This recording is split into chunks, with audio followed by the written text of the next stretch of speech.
പാചകവാതകമില്ലാതെ വന്നതിനെ തുടർന്ന് മൂന്നാറിലെ പ്രീ മെട്രിക് ഹോസ്റ്റലിന്റെ പ്രവർത്തനം അവതാളത്തിലായ സംഭവത്തിൽ ആദിവാസി മുതുവാൻ സമുദായ സംഘത്തിന്റെ നേതൃത്വത്തിൽ പ്രീ മെട്രിക് ഹോസ്റ്റലിലേക്ക് പ്രതിഷേധ മാർച്ച് നടത്തി. ഹോസ്റ്റൽ കവാടത്തിൽ പോലീസ് മാർച്ച് തടഞ്ഞത് നേരിയ സംഘർഷത്തിനിടവരുത്തി.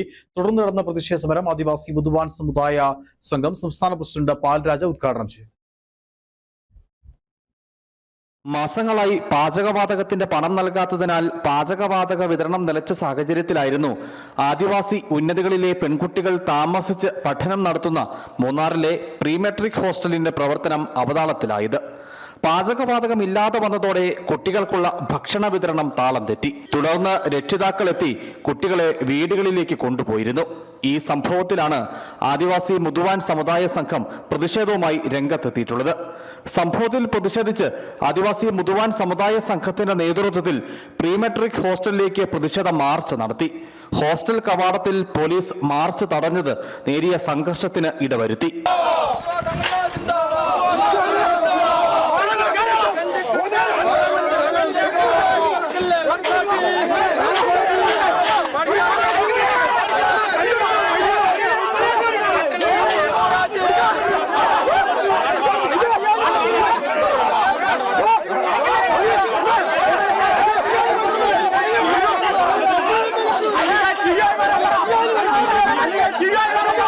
അരിയും പച്ചക്കറികളും അടക്കമുള്ള പലവ്യഞ്ജന സാധനങ്ങൾ കയ്യിലേന്തിയായിരുന്നു പ്രതിഷേധക്കാർ പ്രകടനമായി പ്രീ മെട്രിക് ഹോസ്റ്റലിന്റെ കവാടത്തിലേക്ക് എത്തിയത്.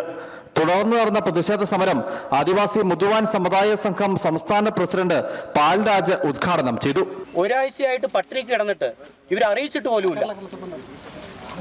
ഇവിടുത്തെ ടിഒ എന്ത് വിചാരിച്ചാണ് നമ്മുടെ കുട്ടികളെ കൊല്ലാൻ വേണ്ടിയിട്ടാണോ ഇവിടെ ഇട്ടിരുന്നത് നമുക്ക് ഈയിടയ്ക്കാണ് അറിഞ്ഞത്. ഭാഗ്യം കൊണ്ട് കാരണവന്മാർ കുട്ടികളെ കൊണ്ടുപോയതുകൊണ്ട് മരണം സംഭവിച്ചില്ല. അപ്പോൾ ഗവൺമെൻറ് ശമ്പളം കൊടുത്ത് ഇവരെ ഇരുത്തിയേക്കുന്നത് ഇവിടെ നമ്മുടെ കുട്ടികളെ പഠിപ്പിക്കാനാണ്. നമ്മളെ കുട്ടികളെ സ്വന്തം നമ്മൾ പഠിപ്പിക്കാനും അറിവ് നൽകാനും വേണമെങ്കിൽ ഇവിടെ ഗവൺമെൻറ് ഹോസ്റ്റലിൽ മറ്റും കൊണ്ട് വിടേണ്ട കാര്യങ്ങൾ നമുക്കില്ല. നമുക്ക് വേണ്ടി ഗവൺമെൻറ് ഹോസ്റ്റലും പ്രീ മെട്രിക് ഹോസ്റ്റലുകളെല്ലാം MRS അതുപോലെ തന്നെ ചെയ്ത് ഇത്രയും ഫണ്ടുകൾ മുടക്കി ചെയ്തു വെച്ചേക്കുന്നത് നമ്മുടെ കുട്ടികളെ പഠിപ്പിക്കാനും. സംഭവത്തിൽ വീഴ്ച വരുത്തിയവർക്കെതിരെ കർശന നടപടി വേണമെന്നാണ് പ്രതിഷേധക്കാരുടെ ആവശ്യം. ഹോസ്റ്റലിന്റെ പ്രവർത്തനം താളം തെറ്റിയതോടെ വീടുകളിലേക്ക് പോയ കുട്ടികളെ തിരികെ എത്തിക്കാനുള്ള വാഹനക്കൂലി രക്ഷിതാക്കൾക്ക് ലഭ്യമാക്കണം എന്ന ആവശ്യവും സമരത്തിലൂടെ സംഘടന മുമ്പോട്ട് വയ്ക്കുന്നു. പട്ടികവർഗ വികസന വകുപ്പിന് കീഴിലുള്ള പ്രീ മെട്രിക് ഹോസ്റ്റലിൽ ഇടമലക്കുടിയിൽ നിന്നുൾപ്പെടെ 65 പെൺകുട്ടികളാണ് താമസിച്ചു വരുന്നത്. News bureau, Adimali.